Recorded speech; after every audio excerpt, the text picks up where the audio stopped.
ನಮಸ್ತೆ. ಶ್ರೀಗಂಧದ ಗುಡಿ ಸೀರಿಯಲ್ನ ಇವತ್ತಿನ ಸಂಚಿಕೆಗೆ ಸ್ವಾಗತ. ಇನ್ನು ಯಾರೆಲ್ಲ ನನ್ನ ಚಾನಲ್ಗೆ ಸಬ್ಸ್ಕ್ರೈಬ್ ಆಗಿಲ್ಲ, ಸಬ್ಸ್ಕ್ರೈಬ್ ಮಾಡಿಕೊಂಡು ಸಪೋರ್ಟ್ ಮಾಡಿ. ಹಾಗೆ ಒಂದು ಹೈ ಬಟನ್ನ ಪ್ರೆಸ್ ಮಾಡಿ. ನಟರಾಜ್ ಅವರು ಹಾಡು ಹೇಳ್ಕೊಂಡು ಸೈಕಲಲ್ಲಿ ಮನೆ ಮುಂದೆ ಬರ್ತಾರೆ. ಆಗ ಚಂದನ ಅವರನ್ನು ನೋಡಿ ನಮ್ಮ ಜೊತೆ ಅಂಕಲ್ನ ಕರ್ಕೊಂಡು ಹೋದರೆ ಹೇಗಿರುತ್ತೆ ಅಂತ ಹೇಳಿದಾಗ ಹರಿ ಯಾಕೆ ಆ ವಯ್ಯನ್ನ ಅಯ್ಯಯ್ಯೋ ಬೇಡ, ಇಲ್ಲೇನೆ ಚಿದಂಬರಂ ತಲೆ ಹೊಡೆದವನವನು, ಇನ್ನು ಅಲ್ಲಿ ಕರ್ಕೊಂಡೋಗಿ ಏನಾದರೂ ಎಡವಟ್ಟಾದರೆ ಬೇಡ ಬೇಡ ಅಂತ ಹೇಳಿದ್ದಕ್ಕೆ ಒಂದ್ಸಲ ಕೇಳಿ ಕರ್ಕೊಂಡು ಹೋದರೆ ಏನಾಗುತ್ತಂತೆ, ನೀವು ಅಂತ ಹೇಳಿದಾಗ ನೋಡಿ ಅಲ್ಲೇನಾದರೂ ಅನಾಹುತ ಆದರೆ ಅದಕ್ಕೆ ನೀವೇ ಕಾರಣ ಆಗ್ತೀರಾ ಅಂತ ಹೇಳಿದಾಗ ಒಂದ್ಸಲ ಕೇಳೋದ್ರಿಂದ ಏನೂ ಆಗೋದಿಲ್ಲ ಅಂಕಲ್, ಆ ಥರ ಎಲ್ಲ ಮಾಡಲ್ಲ, ನಾನು ಅವ್ರ ಹತ್ರ ಮಾತಾಡಿ ನೋಡ್ತೀನಿ ಅಂತ ಹೇಳಿ ಚಂದನ ನಟರಾಜ್ ಅವ್ರ ಮುಂದೆ ಬಂದು ನಿಂತ್ಕೊಂಡು ಅಂಕಲ್ ಇವತ್ತು ನೀವು ನಮ್ಮ ಜೊತೆ ಬರೋಕ್ಕಾಗತ್ತಾ ಅಂತ ಕೇಳ್ತಾರೆ. ಅದಕ್ಕೆ ನಟರಾಜ್ ಅವರು ಎಲ್ಲಿಗಮ್ಮ, ಮೊನ್ನೆನೇ ಒಂದು ಹುಡುಗಿ ಮನೆಗೆ ಹೋಗಿ ನೋಡ್ಕೊಂಡು ಬಂದ್ವಲ್ಲ ಅಂತ ಹೇಳಿದ್ದಕ್ಕೆ ಇದು ಬೇರೆ ಹುಡುಗಿ ಮನೆಗೆ ಅಂಕಲ್ ಅಂತ ಹೇಳಿದಾಗ ಹೌದಾ, ಯಾರು ಹುಡುಗಿ, ಯಾರ ಮನೆಗೆ ಅವರಪ್ಪ ಏನು ಮಾಡ್ಕೊಂಡಿದ್ದಾರೆ, ನಮ್ಮ ಮುತ್ತು ನೋಡಿದಾರಂತ ಅವರು,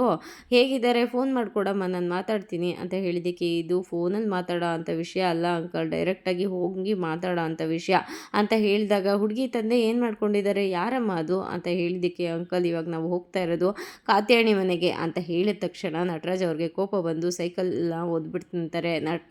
ಚಂದನಾಗೆ ತುಂಬಾ ಶಾಕ್ ಆಗುತ್ತೆ. ಆಗ ನಟರಾಜ್ ಅವರು ಏನು ಅಂದ್ಕೊಂಡಿದ್ದೀರಾ ನೀವು, ನಮ್ಮನ್ನ 25 ವರ್ಷಗಳಿಂದ ಈ ಮನೆ ಮೇಲೆ ಕೇಸ್ ಹಾಕ್ಕೊಂಡು ನನ್ನ ಮಕ್ಕಳನ್ನ ಜೈಲಲ್ಲಿ ಕೂರ್ಸೋಕ್ಕೆ ಪ್ಲ್ಯಾನ್ ಮಾಡಿರೋ ಅಂಥ ವೈರಿಗಳ ಮನೆಗೆ ನಾವು ಹೆಣ್ಣು ಕೇಳಕ್ಕೆ ಹೋಗಬೇಕಾ, ನಿಮ್ಗೇನು ನಾಚಿಕೆ ಮಾನ ಮರ್ಯಾದೆ ಏನೂ ಇಲ್ವಾ, ಏಕೆ ಸೊಸೆ ಅನ್ನೋ ಸಲಿಗೆ ಜಾಸ್ತಿ ಆದರೆ ಅಧಿಕಾರದ ಮತ ಮೇಲೆ ಏರ್ಬಿಡುತ್ತಾ ನತ್ತಿ ಮೇಲೆ, ಸುಮ್ಮನೆ ನಾನು ಹೇಳ್ದಂಗೆ ಕೇಳಿಕೊಂಡು ಇರಬೇಕು, ನೀನೇನು ಮಾಡಿದ್ರು ಸರಿ ಹೋಗುತ್ತೆ ಸರಿ ಅಂತ ಎಲ್ಲರೂ ಒಪ್ಕೊತಾರೆ ಅಂತ ನೀನು ಮೆರಿತಾ ಇದೆಯಾ, ಅದನ್ನೆಲ್ಲ ನಾನು ಸಹಿಸ್ಕೊಳ್ಳೋದಿಲ್ಲ, ನನ್ನ ವೈರಿ ಮನೆಗೆ ಯಾರಾದರೂ ಕಾಲಿಟ್ರೆ ಅಷ್ಟೇ ಅಂತ ಹೇಳಿದ್ದಕ್ಕೆ ಅದಕ್ಕೆ ಈ ವೈನ್ ಮಾತು ಯಾಕೆ ಅದಕ್ಕೆ ಕೇಳಬೇಕು ಅನ್ಕೋ, ಬನ್ನಿ ಅದಕ್ಕೆ ನಾವು ಹೋಗೋಣ, ನೀನು ಬರಲ್ಲ ಅಂತ ಅಂದರೆ ಬರಲ್ಲ ಅಂತ ಹೇಳು, ಸುಮ್ಮನೆ ಕಂತೆ ಪುರಾಣ ಎಲ್ಲ ಓದಬೇಡ ಅಂತ ಹೇಳಿದಾಗ ಚಂದನ ಸುಮ್ಮನೆ ನಿಂತಿರ್ತಾಳೆ. ಆಗ ನಟರಾಜ್ ಅವರು ಬೇಡ ಕಣ್ರೋ, ನನ್ನ ವೈರಿ ಮನೆಗೆ ಯಾರು ಕಾಲಿಡಬೇಡಿ ಅಂತ ಹೇಳ್ತಾ ಇರ್ತಾರೆ.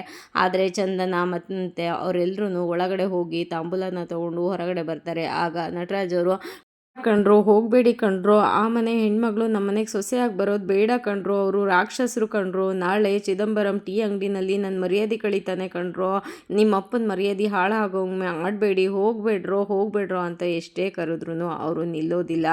ಇಲ್ಲಿ ಕಾತ್ಯಾಣಿ ಮನೆ ಮುಂದೆ ಬರ್ತಾರೆ. ಅದನ್ನು ಹೊರಗಡೆ ಪೇಪರ್ ಓದ್ಕೊಂಡು ಚಿದಂಬರಂ ಬರ್ತಾ ಇರ್ತಾರೆ. ಅದನ್ನು ನೋಡಿ ಶಾಕ್ ಆಗಿ ಯಾಕೆ ನಮ್ಮ ಮನೆ ಮುಂದೆ ಬರ್ತಾ ಇದ್ದಾರೆ, ಅಯ್ಯೋ ಇವತ್ತು ಇನ್ನೇನು ಕಾದಿದೆಯೋ, ಬಾವಾ ಬನ್ನಿ ಬಾವಾ ಅಂತ ಅಂದ್ಬಿಟ್ಟು ಒಳಗಡೆ ಓಡೋಗಿ ಎಲ್ಲರನ್ನೂ ಕರ್ಕೊಂಡು ಬರ್ತಾರೆ. ಅವರೆಲ್ಲರೂ ಹೊರಗಡೆ ಬಂದು ನಿಂತ್ಕೊಂಡು ನೋಡಿದಾಗ ಶಾಕ್ ಆಗ್ತಿರ್ತಾರೆ. ಚಂದನ ಎಲ್ಲರೂ ಕರ್ಕೊಂಡು ಬಂದು ನಿಂತಿರ್ತಾಳೆ.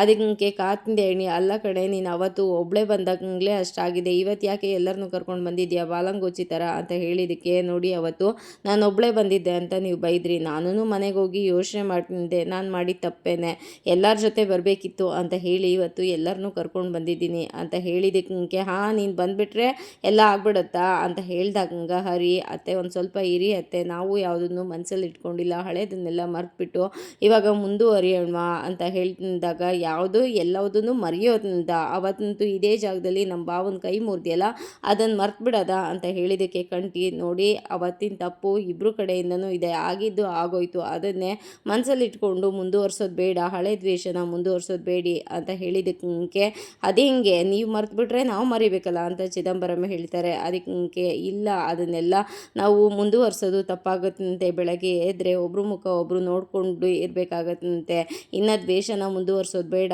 ಅಂತ ಹರಿ ಹೇಳ್ತಾನೆ. ಅದಕ್ಕೆ ಹೌದು, ನಿಮ್ಮ ಮುಖಗಳನ್ನ ನಾವು ನೋಡೋದು ಬೇಡ ಅಂತಾನೆ ನಮ್ಮನೆ ಬಾಗಿಲು ಯಾವಾಗಲೂ ಮುಚ್ಚಿರುತ್ತೆ ಅಂತ ಕಾತ್ಯಾಣಿ ಹೇಳ್ತಾಳೆ. ಹರಿ ಮಾವ ಮಾತಿಗೆ ಮಾತು ಬೆಳೆಸೋದು ಬೇಡ ಅಂತ ಹೇಳಿದ್ದಕ್ಕೆ ಮಾವ ಅನ್ನೋ ಮಾತನ್ನ ವಾಪಸ್ ತಗೋ, ಯಾರೋ ನಿನ್ನ ಮಾವ ಅಂತ ಹೇಳಿದ್ದಕ್ಕೆ ಸರಿ ಆಯ್ತು, ಇವಾಗ ಮಾತನ್ನ ಬೆಳೆಸಿ ಅದನ್ನು ಮುಂದುವರ್ಸೋದು ಬೇಡ, ನಾವು ಹಳೇದನ್ನೆಲ್ಲ ಮರ್ತಿದ್ದೀವಿ, ಆ ದ್ವೇಷನ ಇಟ್ಕೊಂಡು ಕಂಟಿನ್ಯೂ ಮಾಡೋದು ಬೇಡ ಅಂತ ಹೇಳಿದ್ದಕ್ಕೆ ಓ ಹೌದಾ, ಕಂಟಿನ್ಯೂ ಮಾಡೋದು ಬೇಡ ಮತ್ತು ಇನ್ನೇನಪ್ಪ ಮಾಡಬೇಕು ಅಂತ ಚಿದಂಬರಂ ಹೇಳ್ತಾರೆ. ದೊಡ್ಡಪ್ಪ, ಹಿಂದೆ ಯಾವತ್ತೋ ಆಗಿರೋ ಜಗಳನ ಇವತ್ತು ಮುಂದುವರ್ಸೋದು ಬೇಡ, ಅಣ್ಣನಿಗೂ ಮತ್ತು ಭಾರತಿಗೂ ಕೊಟ್ಟು ಮದುವೆ ಮಾಡೋಣ, ಎಲ್ಲರೂ ಜೊತೆಗೇ ಇರೋಣ. ಹೇಳಿದ್ದಕ್ಕೆ ಬಾಬು ಇನ್ನು ಒಂದೇ ಮಾತಾಡಿದ್ರು ನಾನಂತೂ ಸುಮ್ಮನೆ ಇರೋದಿಲ್ಲ ನಿಮಗೆ ಅಂತ ಹೇಳಿಬಿಡ್ತಾರೆ. ಅದಕ್ಕೆ ಮಹಿ, ನಾವು ಒಳ್ಳೆ ರೀತಿನಲ್ಲಿ ತಾನೇ ಮಾತಾಡೋಕ್ಕೆ ಬಂದಿರೋದು, ಆದರೆ ನಿಮಗೆ ಯಾಕೆ ಜಗಳ ಅಂತ ಹೇಳಿದ್ದಕ್ಕೆ ಅವರು ಏನಂದೆ ಅಂತ ಹೇಳ್ದಂಗೆ ಚಂದನ, ಅಲ್ಲ ಮನೆ ಬಾಗಿಲಿಗೆ ಬಂದು ನಿಂತಿರೋರನ್ನ ಒಳಗಡೆ ಕರೆದು ಮಾತಾಡಬೇಕು ಅನ್ನೋಷ್ಟು ಸೌಜನ್ಯನೂ ನಿಮಗಿಲ್ವಾ? ಓಹೋ, ಸೌಜನ್ಯದ ಬಗ್ಗೆ ಮಾತಾಡ್ತಾ ಇದ್ದಾಳೆ ಕಾತ್ಯಾಯಣಿ. ನಿಮ್ಮ ಅಣ್ಣನ ಮಕ್ಕಳನ್ನ ಒಳಗಡೆ ಕರೆದು ಉಪಚಾರ ಮಾಡಬೇಕಂತೆ ಮಾಡು ಅಂತ ಹೇಳಿದ್ದಕ್ಕೆ, ಯಾವನು ಅಣ್ಣ? ಅವ್ನು ಯಾವಾಗ ಅವ್ನ ಹೆಂಡ್ತಿನ ಕೊಂದು ಅವತ್ತೇ ಅವನಿಗೂ ನನಗೂ ಎಲ್ಲ ಮುಗಿದೋಯ್ತು. ಇವರೆಲ್ಲ ಯಾಕೆ ನಾಚಿಕೆ ಬಿಟ್ಟು ಇಲ್ಲಿಗೆ ಬಂದಿದ್ದಾರೋ ಗೊತ್ತಿಲ್ಲ ಅಂತ ಹೇಳಿದ್ದಕ್ಕೆ, ಇವಾಗ ಹಳೆದನ್ನೆಲ್ಲ ತೆಗೆದು ಯಾಕೆ ಎಲ್ಲರೂ ಮನಸ್ಸಿಗೂ ನೋವು ಮಾಡ್ತಾ ಇದ್ದೀರಾ? ಸ್ವಲ್ಪ ಸಮಾಧಾನವಾಗಿ ಮಾತಾಡ್ಬೋದು ಅಲ್ವಾ? ನಾವು ಇವಾಗ ಅದನ್ನೆಲ್ಲ ಮರ್ತು ತಾನೇ ಹೆಣ್ಣು ಕೇಳೋಕೆ ಬಂದಿರೋದು ಅಂತ ಹೇಳಿದಾಗ, ನೋಡು ಇನ್ನೊಂದ್ಸಲ ಹೆಣ್ಣು ಕೇಳೋಕೆ ಬಂದಿದ್ದೀನಿ ಅಂತ ಅಂದರೆ ನೋಡು ಸರಿ ಇರೋದಿಲ್ಲ, ಸುಮ್ಮನೆ ನಿಂತ್ಕೊಂಡ್ಬಿಟ್ರೆ ಸರಿ. ಇವ್ರಿಗೆಲ್ಲರಿಗೂ ಮಾನ ಮರ್ಯಾದೆ ಇಲ್ಲ, ನಿನಗೂ ಮಾನ ಮರ್ಯಾದೆ ಇಲ್ವಾ? ಇವ್ರ ಜೊತೆಗೆ ಸೇರಿಕೊಂಡು ನೀನು ಎಲ್ಲದನ್ನು ಬಿಟ್ಟು ನಿಂತಿದೀಯಾ ಅಂತ ಹೇಳಿದ್ದಕ್ಕೆ, ಈಗ ಏನಾಯಿತು ಅಂತ ಹೀಗೆಲ್ಲ ಮಾತಾಡ್ತಾ ಇದ್ದೀರಾ ಅಂತ ಹೇಳಿದ್ದಕ್ಕೆ, ಅಲ್ಲ ಮಾವ ಅದು ಅಂತ ಹೇಳಿದ್ದಕ್ಕೆ, ಅವತ್ತು ನೀನು ನನ್ನ ತಲೆ ಹೊಡೆಯೋದಕ್ಕೆ ಬಂದೆ ಅಂತ ಹೇಳಿದ್ದಕ್ಕೆ, ಮಾವ ಅವತ್ತು ನಿಮ್ಮ ಕಡೆಯಿಂದನೂ ಆಗಿತ್ತು ತಪ್ಪು, ಅದಕ್ಕೆ ನಾವು ಆ ಥರ ಮಾಡಿದ್ವಿ.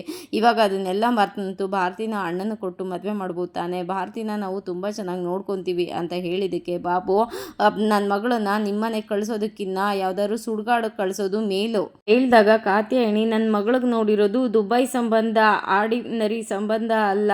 ನಿನ್ನ ಪ್ಲ್ಯಾನ್ ಏನು ಅಂತ ನನಗೆ ಚೆನ್ನಾಗಿ ಗೊತ್ತಿದೆ. ಆ ಸಂಬಂಧನ ಹಾಳು ಮಾಡಿ ದುಬೈಗೆ ಹೋಗ್ಬಿಡ್ತಾಳಲ್ಲ ನನ್ನ ಮಗಳು ಮದುವೆ ಆದಮೇಲೆ, ಅದಕ್ಕೆ ಅದನ್ನು ತಪ್ಪಿಸಿ ಈ ಹಾಳು ಬಾವಿಗೆ ತಳ್ಳಬೇಕು ಅಂತ ಪ್ಲ್ಯಾನ್ ಮಾಡ್ಕೊಂಡಿದ್ಯಾ ಅಂತ ಹೇಳಿದ್ದಕ್ಕೆ, ನೋಡಿ ನಿಮ್ಮ ಮಗಳು ಖುಷಿಗೋಸ್ಕರ ತಾನೇ ನೀವು ಮದುವೆ ಮಾಡ್ತಾ ಇರೋದು. ಭಾರತಿ ಖುಷಿಯಾಗಿರೋದಿಲ್ಲ ಅಲ್ಲಿ ಮದುವೆ ಮಾಡಿಕೊಟ್ರೆ.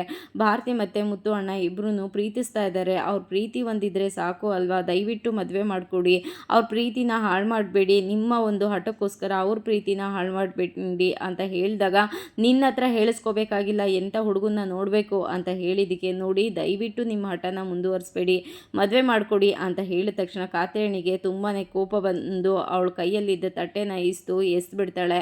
ಜನ ಎಲ್ಲ ನಿಂತ್ಕೊಂಡು ನೋಡ್ತಾ ಇರ್ತಾರೆ. ಆಗ ಕಾತ್ಯಾಯಣಿ ಡ್ರಾಮಾ ಮಾಡೋದಕ್ಕೆ ಶುರು ಮಾಡ್ತಾಳೆ. ನೋಡ್ರಪ್ಪ ನೋಡಿ, ಇಲ್ಲಿ ಆ ಮುತ್ತುಗೆ ನಮ್ಮ ಮನೆ ಮೇಲೆ ಆಸ್ತಿ ಮೇಲೆ ಕಣ್ಣಿದೆ, ಅದಕ್ಕೆ ಇವ್ರನ್ನೆಲ್ಲರನ್ನೂ ಹೆಣ್ಣು ಕೇಳೋಕ್ಕೆ ಅಂತ ಕಳಿಸಿದ್ದಾರೆ. ನೀವೇ ಆದ್ರೂ ಆ ಕೊಲೆಗಾರನ ಮನೆಗೆ ನಿಮ್ಮ ಮನೆ ಮಗಳನ್ನ ಕಳಿಸ್ಬಿಡ್ತಿದ್ರಾ? ನೀವೇನೇ ಹೇಳಿ, ನಾನು ಹೇಗೆ ನನ್ನ ಮಗಳನ್ನ ಆ ಕೊಲೆಗಾರನ ಮನೆಗೆ ಕಳಿಸ್ಲಿ, ನೀವೇ ಹೇಳಿ ಅಂತ ಕಿರ್ಚಾಡೋಕೆ ಶುರು ಮಾಡ್ತಾಳೆ. ಆಗ ಊರ ಜನಗಳೆಲ್ಲ ಒಬ್ಬೊಬ್ಬರು ಒಂದೊಂದನ್ನು ಮಾತಾಡೋದಕ್ಕೆ ಶುರು ಮಾಡ್ತಾರೆ. ಇವಳು ಬಂದಮೇಲೆ ಅಣ್ಣ ತಮ್ಮದಿರ ದೌಲತ್ತೇನೆ ಜಾಸ್ತಿ ಆಗಿದೆ. ಆ ಮುತ್ತು ಬುದ್ಧಿವಂತ, ಹೇಗಿದ್ರು ಒಬ್ಳೆ ಮಗಳಲ್ವಾ, ಬುಟ್ಟಿಗೆ ಹಾಕೊಳ್ಳೋಣ ಅಂತ ಟ್ರೈ ಮಾಡ್ತಾ ಇದ್ದಾನೆ ಅಂತ ಅದು ಇದು ಅಂತ ಒಬ್ಬೊಬ್ಬರೇ ಮಾತಾಡೋದಕ್ಕೆ ಶುರು ಮಾಡ್ತಾರೆ. ಆಗ ಚಂದನಗೆ ತುಂಬಾ ಬೇಜಾರಾಗತ್ತಂತೆ. ನೋಡಿ ಇವತ್ತಂತೂ ನೀವು ಮಾಡಿದಿರಲ್ಲ ಅವಮಾನ, ಅದನ್ನು ಕಾಲನೇ ಉತ್ತರ ಕೊಡುತ್ತಂತೆ. ನಿಮ್ಮ ಮಗಳನ್ನ ಭವಿಷ್ಯನ ನೀವು ಇವತ್ತು ಎಸ್ತಿರೋದು ತಾಂಬೂಲನಲ್ಲ, ಕಾಲನೇ ಎಲ್ಲದಕ್ಕೆ ಉತ್ತರ ಕೊಡುತ್ತೆ ಅಂತ ತನ್ನ ಕಣ್ಣೀರನ್ನು ಒರೆಸ್ಕೊಂಡು ಬನ್ನಿ ಅಂತ ಎಲ್ಲರನ್ನೂ ಕರ್ಕೊಂಡು ಮುಂದೆ ಬರ್ತಾಳೆ. ಎಲ್ಲರೂ ಚಂದನ ಹಿಂದೆನೆ ಮನೆ ಕಡೆಗೆ ಬೇಜಾರು ಮಾಡ್ಕೊಂಡು ಬರ್ತಾರೆ. ಇಲ್ಲಿ ಮುತ್ತು ಕೆಲಸನ ಮಾಡ್ತಾ ಇರ್ತಾರೆ. ಅಮಿತ್ ಬಾಯ್ ಅದನ್ನು ಹಾಕಿ ಇದನ್ನು ಹಾಕಿ ಸಿಮೆಂಟ್ ಹಾಕಿ ಅಂತ ಹೇಳ್ತಾ ಇರ್ತಾರೆ. ಅಷ್ಟರೊಳಗಡೆ ಒಬ್ಬ ವ್ಯಕ್ತಿ ಅಲ್ಲಿಗೆ ಓಡು ಬರ್ತಿರ್ತಾರೆ. ಮುತ್ತು ಅಣ್ಣ ಅಂತ ಹೇಳಿದಕ್ಕೆ, ನೀನು ಯಾಕೋ ಈ ಥರ ಓಡಿ ಬರ್ತಾ ಇದೆಯಾ ಅಂತ ಹೇಳಿದಾಗ, ಅಲ್ಲಿ ದೊಡ್ಡ ಗಲಾಟೆನೇ ನಡೀತಾ ಇದೆ ಅಂತ ಹೇಳಿದಕ್ಕೆ, ಏನು ದೊಡ್ಡ ಗಲಾಟೆ ಅಂತ ಹೇಳಿದಾಗ, ನಿನ್ನ ತಮ್ಮಂದಿರಿಗೆ ಮತ್ತು ನಿನ್ನ ತಮ್ಮ ಹರಿ ಹೆಂಡ್ತಿಗೆ ಎಲ್ಲರಿಗೂ ಆ ಕಾತ್ಯಾಯಣಿ ತುಂಬ ಬಾಯಿಗೆ ಬಂದಂಗೆ ಬೈತಾ ಇದ್ದಾಳೆ, ದೊಡ್ಡ ಗಲಾಟೆ ಆಗ್ತಾ ಇದೆ ಅಂತ ಹೇಳಿದ್ದಕ್ಕೆ, ಅಯ್ಯಯ್ಯೋ ಏನಾಯ್ತಪ್ಪ ಅಂತ ಹೇಳಿ, ಅಮಿತ್ ಬಾಯ್ ಇದನ್ನು ನೋಡ್ಕೊಳ್ಳಿ, ನಾನು ಸ್ವಲ್ಪ ಹೋಗ್ಬಿಟ್ಟು ಬರ್ತೀನಿ ಅಂತ ಹೇಳ್ತಾರೆ. ಆಗ ನಾನು ಬರಲ್ಲ ಅಂತ ಹೇಳಿದಾಗ, ಇಲ್ಲ ನಾನು ಹೋಗ್ಬಿಟ್ಟು ಬರ್ತೀನಿ, ನೀವು ಇದನ್ನು ನೋಡ್ಕೊಳ್ಳಿ ಅಂತ ಹೇಳಿದ್ದಕ್ಕೆ, ಸರಿ ಆಯ್ತು ಅಂತ ಹೇಳ್ತಾರೆ. ಮುತ್ತು ಅಲ್ಲಿಂದ ಓಡ್ ಬರೋಕ್ಕೆ ಶುರು ಮಾಡ್ತಿರ್ತಾರೆ. ಆ ವ್ಯಕ್ತಿ, ಅಯ್ಯೋ ಮುತ್ತು ಅಣ್ಣ ಏನಾದರೂ ಒಂದು ಸಮಸ್ಯೆನ ಎದುರಿಸ್ತಾನೆ ಇರ್ತಾರಲ್ಲಪ್ಪ ಅಂತ ಅನ್ಕೊತಾ ಇರ್ತಾರೆ. ಚಂದನ ಎಲ್ಲರೂ ಬಂದಿದ್ದನ್ನು ನೋಡಿ ನಟರಾಜ್ ಅವ್ರಿಗೆ ತುಂಬಾ ಕೋಪ ಬಂದು, ಇವಾಗ ಸಂತೋಷ ಆಯ್ತು ಅಂತ ಹಾವಿರೋ ಅಂತ ಹುತ್ತಕ್ಕೆ ಕೈ ಹಾಕಿ ಮಂಗಳಾರತಿ ಮಾಡಿಸ್ಕೊಂಡು ಬಂದು ನಿಂತಿದ್ದೀರಲ್ಲ, ಇವಾಗ ಸಮಾಧಾನ ಆಯ್ತಾ ನಿಮಗೆ ಅಂತ ಹೇಳಿದ್ದಕ್ಕೆ, ಕಂಟಿ ಏಯ್ ಸುಮ್ಮನಿರಯ್ಯ, ಅಲ್ಲ ಅವಮಾನ ಆಗಿದ್ದಲ್ದೇ ನಿಂದು ಬೇರೆ ಬಡಬಡ ಅಂತ ಮಾತಾಡ್ತಾನೆ ಇದೆಯಲ್ಲ, ಬಾಯಿ ಮುಚ್ಚಯ್ಯ, ನಿನ್ನಿಂದನೇ ಎಲ್ಲ ಅವಮಾನ ಆಗ್ತಾ ಇರೋದು ಅಂತ ಹೇಳಿದ್ದಕ್ಕೆ, ಓ ಹೌದಾ, ನನ್ನಿಂದ ಅವಮಾನ ಆಯ್ತು ಅಂತ ಇವತ್ತು ನಾಳೆ ನಾನು ಹೋಗಿ ಚಿದಂಬರಂ ಮುಂದೆ ಹೇಗೆ ನಿಂತ್ಕೊಳ್ಳಿ, ಅವನು ನನ್ನ ಮರ್ಯಾದೆ ಕಳೆತಾನೆ, ನಿಮ್ಮನ್ನು ನನ್ನ ಮಕ್ಕಳು ಅಂತ ಹೇಳ್ಕೊಳ್ಳೋದಕ್ಕೆ ನನಗೆ ನಾಚಿಕೆ ಆಗ್ತಾ ಇದೆ, ಅಪ್ಪನ ಮರ್ಯಾದೆ ಕಳೆಯೋದಕ್ಕೆ ಅಂತ ಹೋಗಿದ್ದೀರಲ್ಲ, ನಿಮಗೇನೋ ಅನ್ನಿಸ್ತಾ ಇಲ್ವಾ? ಇವಾಗ ಈ ಹುಡುಗಿಗೇನೋ ಗೊತ್ತಿಲ್ಲ ನಮ್ಮ ಮನೆ ಬಗ್ಗೆ, 25 ವರ್ಷಗಳಿಂದ ಕೋರ್ಟು ಕಚೇರಿ ಅಂತ ಎಲ್ಲ ಅಲ್ದಿರೋದನ್ನ ಮರ್ತು ಬಿಟ್ರಾ? ಅವತ್ತಂತೂ ನಿಮ್ಮನ್ನು ಮುಖಕ್ಕೆ ಮಸಿ ಬೆಳೆದು ಅಲ್ಲಿ ಕೂರಿಸಿದ್ರಲ್ಲ, ಅದನ್ನು ಮರ್ತು ಬಿಟ್ರ ನೀವು? ಈ ಹುಡುಗಿಗೇನೋ ಗೊತ್ತಾಗೋದಿಲ್ಲ, ನಿಮ್ಮ ಬುದ್ಧಿಗೆ ಏನಾಗಿತ್ತು, ಮಣ್ಣು ತಿನ್ನೋಕೆ ಹೋಗಿತ್ತಾ ಅಂತ ಹೇಳಿದ್ದಕ್ಕೆ, ಸಾಕು ಸುಮ್ಮನಿರಯ್ಯ, ನಿನ್ನಿಂದನೇ ಎಲ್ಲ ಆಗಿರೋದು, ಇವತ್ತು ಅವರಿಂದ ಅಲ್ಲ ಅವಮಾನ ಅನುಭವಿಸ್ತಾ ಇರೋದು, ನಿನ್ನಿಂದ ನೋವಿಂದ ನಾವು ಅನುಭವಿಸ್ತಾ ಇರೋದು ಅಂತ ಹೇಳಿದ್ದಕ್ಕೆ, ಓ ಹೌದಾ, ನನಗೋಸ್ಕರ ನಾನು ಕೋರ್ಟು ಕಚೇರಿ ಅಂತ ಅಲ್ದಿದ್ದೀನಿ ನೋಡು ಅಂತ ಹೇಳಿದ್ದಕ್ಕೆ, ನಿನ್ಯಾರು ಅಲಿ ಅಂತ ಹೇಳಿದ್ದು ಅಂತ ಹೇಳಿದಾಗ, ಇವತ್ತಂತೂ ನೀವು ಈ ಮನೆಯಲ್ಲಿ ಇರ್ತೀರಾ ಅಂತ ಅಂದರೆ ಅದಕ್ಕೆ ನಾನು ಕಾರಣ, ನೀವೇ ತಾನೇ ಈ ಮನೆಯಲ್ಲಿರೋದು, ಅಥವಾ ಏನಾದ್ರು ದೇಶಾಂತರ ಬಿಟ್ಟೇನಾದ್ರು ಹೊರಟೋಗ್ಬಿಡ್ತೀರಾ ಅಂತ ಹೇಳಿದ್ದಕ್ಕೆ, ಓ ಏನು ದೊಡ್ಡ ಮನೆ ಉಳಿಸ್ಬಿಟ್ಟಿದ್ದೀನಿ ಅಂತ ಗರ್ವದಿಂದ ಹೇಳ್ಕೊತಾ ಇದೀಯಾ, ಸಾಕು ಸುಮ್ಮನೆ ರೇ ಅಂತ ಮಹಿ ಬೈತಾನೆ. ಅದಕ್ಕೆ ಚಂದನ, ಸುಮ್ಮನಿರು ಮಹಿ, ಮಾತನ್ನು ಬೆಳೆಸಬೇಡಿ ಅಂತ ಹೇಳಿದ್ದಕ್ಕೆ, ಅಲ್ಲ ಕಣ್ರು, ನಾನು ನನಗೋಸ್ಕರ ನನಗೋಸ್ಕರ ನಾನು ಕೋರ್ಟು ಕಚೇರಿ ಅಂತ ಅಲ್ಲದ್ನ ಅಂತ ಹೇಳಿದ್ದಕ್ಕೆ, ಇನ್ಯಾರಿಗೋಸ್ಕರ ಅಲ್ಲದೆ ನೀನು ಮರ್ಯಾದೆಯಾಗಿದ್ದಿದ್ರೆ ಎಲ್ಲವುದು ಸರಿಯಾಗಿರ್ತಿತ್ತು, ನೀನು ಬಹಳ ಮರ್ಯಾದಸ್ತ ನೋಡು, ಅದಕ್ಕೆ ನಮಗೆ ಹೇಳ್ತಾ ಇದೀಯಾ ಇವತ್ತು, ಬಾಯಿ ಮುಚ್ಚು ಅಂತ ಹೇಳಿದಾಗ ಚಂದನ, ಸುಮ್ಮನಿರಿ ಹರಿ, ಮಾತನ್ನು ಬೆಳೆಸ್ಬೇಡಿ, ಸುಮ್ಮನೆ ಇರಿ ಅಂತ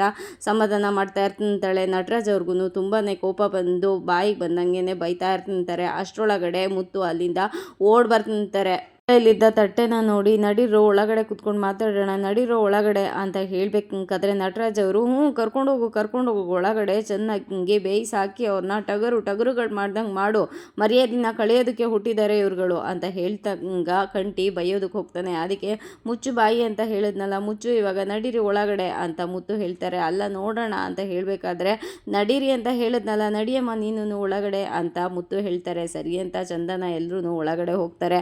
ಆಗ ನಟರಾಜ್ ಅವರು ನೋಡ್ದ, ಇವ್ರು ಏನು ಕೆಲಸ ಮಾಡ್ಕೊಂಡು ಬಂದಿದ್ದಾರೆ, ನಾಳೆ ಟೀ ಅಂಗಡಿನಲ್ಲಿ ಚಿದಂಬರಂ ಮುಂದೆ ನಾನು ಹೇಗೆ ತಲೆ ಎತ್ಕೊಂಡು ನಿಂತ್ಕೊಳ್ಳೋದು, ಅಪ್ಪನ ಮರ್ಯಾದೆ ಕಳೆದ್ರಲ್ಲ ಅಂತ ಹೇಳಿದ್ದಕ್ಕೆ, ನಾನು ಹೋಗಿ ಮಾತಾಡ್ತೀನಪ್ಪ, ನೀವು ಸಮಾಧಾನ ಮಾಡ್ಕೊಳ್ಳಿ, ಇಂಥ ವಿಷಯ ಎಲ್ಲ ಹೊರಗಡೆ ನಿಲ್ಸ್ಕೊಂಡು ಮಾತಾಡ್ತಿಂತಾರ, 4 ಗೋಡೆ ಮಧ್ಯದಲ್ಲಿರಬೇಕು ತಾನೇ, ನಡೀರಿ ಅಪ್ಪ ಅಂತ ಹೇಳಿ ಮುತ್ತು ಒಳಗಡೆ ಹೋಗ್ತಾರೆ. ಮುಂದುವರಿದ ಭಾಗ ಮುಂದಿನ ವಿಡಿಯೋದಲ್ಲಿ ಸಿಗುತ್ತೆ. ಅಲ್ಲಿವರೆಗೂ ಕಾಯ್ತಾ ಇರಿ. Take care, bye, thank you.